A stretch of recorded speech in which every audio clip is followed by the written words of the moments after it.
United fans, hold that L, man. Hold it close to your heart and close to your chest. Every person I know was predicting 2-0 United, 3-0 United. United are back under Scammering. And in rolls Nuno. Forest take the W. Welcome to my match analysis.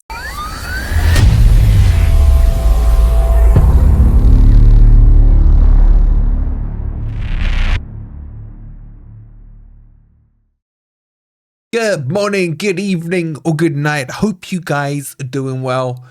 And welcome.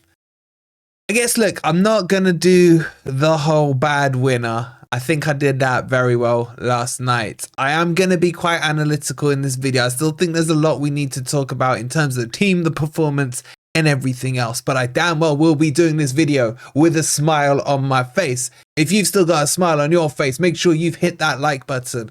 Make sure you subscribe to Forest Fan TV if you are new.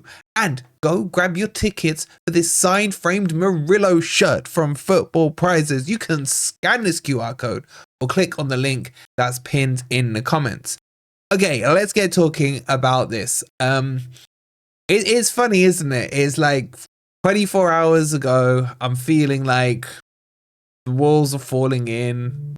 The foundations are going. Where are Forest going? I needed a result. I needed a hero, man. And I got 3 of them yesterday.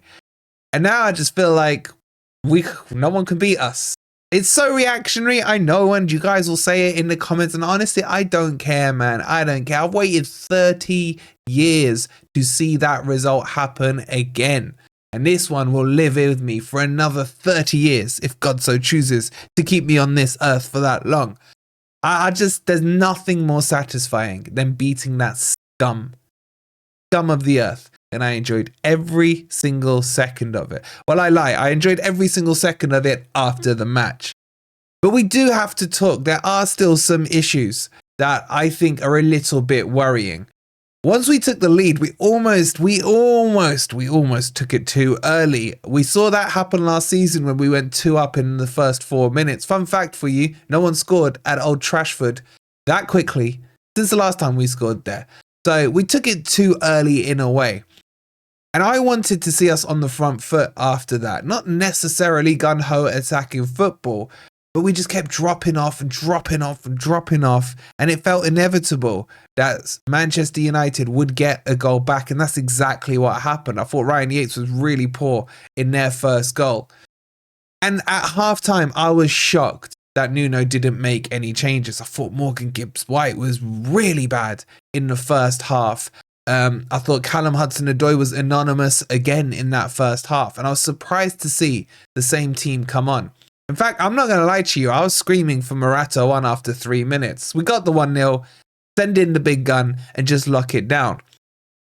So I went into that second half feeling like, are we going to do a Forest? Is this going to be Man City 2.0 again?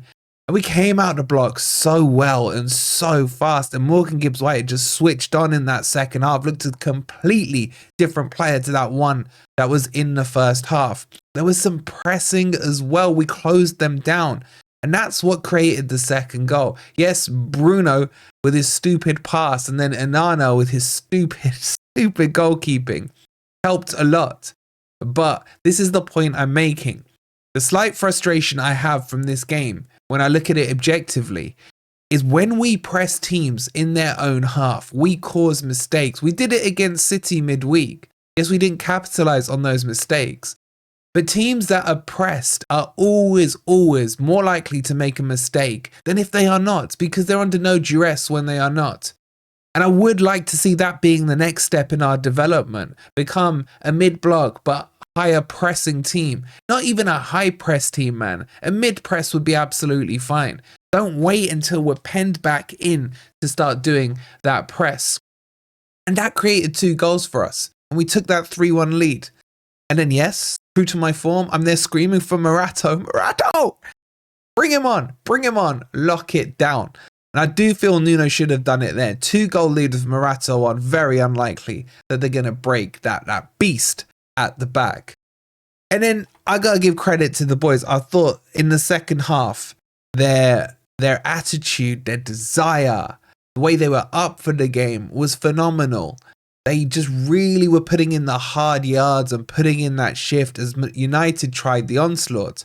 And I've seen it so many times in Man U games, not necessarily against Forest, but in general. When they're chasing that one goal down, shooting towards that crappy Stretford end and what have you, somehow or other, be it brown envelopes, be it Fergie time, they find a way to like create this barrage of chances, and eventually the ball sneaks in the 99th minute or something. I didn't see that happen yesterday. There was no onslaught on the Forest defence. The shape of that back five was solid, and they just couldn't create. They created some pot shots from the edge of the box and what have you. And that has to go down as a plus point and credit to the organisation of that team in that second half. That second half was, it's hard to say was the most enjoyable second half. It is on reflection. I don't know if that makes sense. But I look back and you just smile at the emotions of it and what's happened. But the first half was not good enough, in my opinion, in my personal opinion. And I'm trying to bring balance to this, because I'd quite happily sit here and just rant on for 10 minutes about how much I hate United, how much I hate their fan base, their entitlement and everything else. But I got plenty of that and plenty of time to do that all week coming up. And I just want to be a little bit objective. I want to talk about Anderson.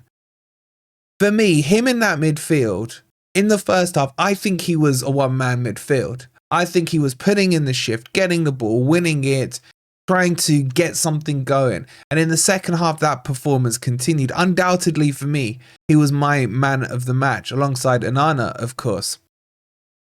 And it just underlines the point I'm making. We need good midfielders in there who not only can win the ball, but can turn defence into attack.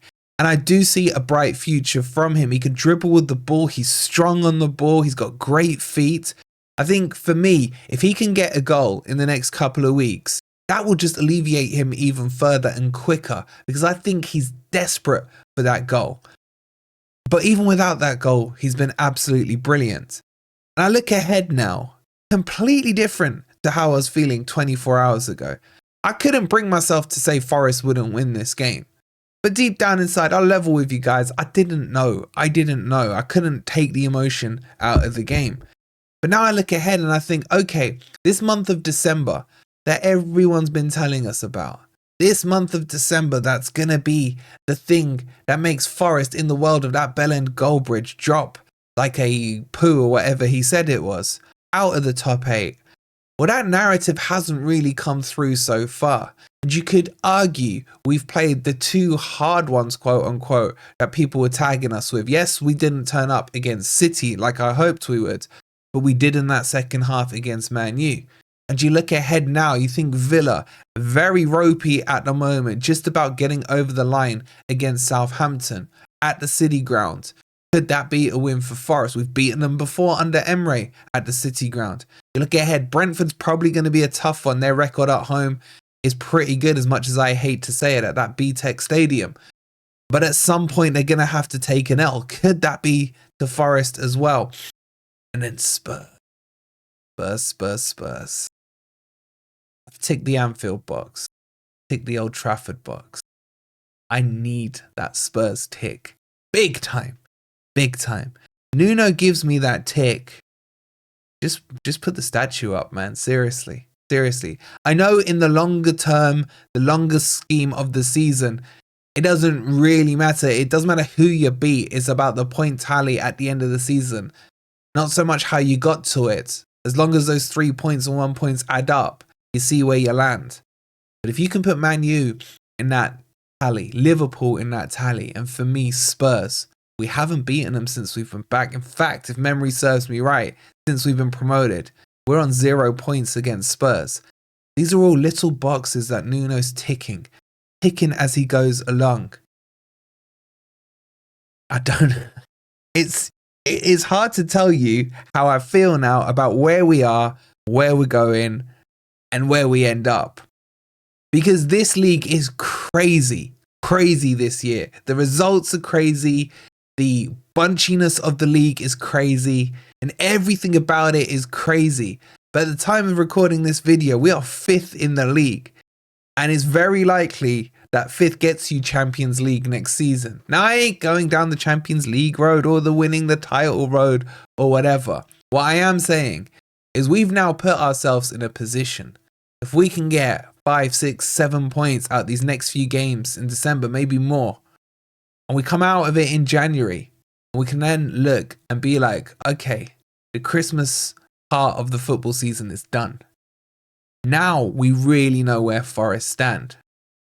Relegation can't be a discussion now. It really can't. We're nearly on the same point tally as we had last season. I think about what, 5, 6, 7, 8 points behind that.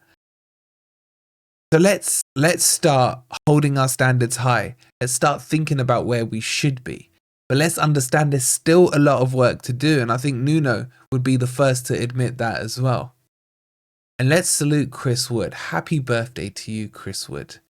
You were horrible when you first joined Forest. Horrible under Cooper. Some of the angriest rants I ever did were about you. But you have now beaten my hero Brian Roy's goal record in the Premier League. You scored what turned out to be the winner at Old Trafford for me. You did that for me. And you did it on your birthday as well. So happy birthday, mate. It is the turnaround of all turnarounds. And he's into double figures, guys, in the Premier League. It's ridiculous what he's done. I'm happy. There's a grumpy old Reds coming your way tonight. The boys are all happy. I'm mentally drained. I'm physically drained. Emotionally, it's just carrying me right now, this happiness. And I know it's only Man U. I know they're only a crappy mid-table team. I know they're beneath us. Their club's a joke and everything. But Man U fans, I'm still coming for you all week long. We'll see you tonight on Grumpy Old Reds. If you haven't already, please don't forget to hit that like button. Make sure you subscribe to Forest Fan TV if you are new. Go grab your tickets for the the Murillo signed framed shirt. If you haven't seen the player ratings, go check it out. I'll leave it on the end screen for you. Come on, you Reds. 3-2.